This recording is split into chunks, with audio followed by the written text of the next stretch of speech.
Hello and welcome. In this video, I'm gonna be showing you how you can change a Pinterest profile picture. Well guys, it's a pretty straightforward process once you have your Pinterest downloaded to your phone and logged into your account. So let's launch our app, and we have already logged into our account. So to change your Pinterest profile picture, now if you click on this avatar icon again at the top left corner, you can see all these options.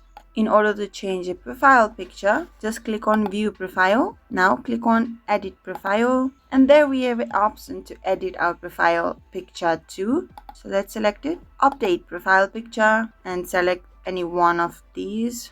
Let's say this one, and done. If we go back, our profile picture is updated. Now you know how to change your Pinterest profile picture. If you found this video helpful, do give this video a big thumbs up, and if you still have any questions or comments regarding changing your Pinterest profile picture, do leave them in the comment section. We'll get back to you right away. Until next time, bye bye.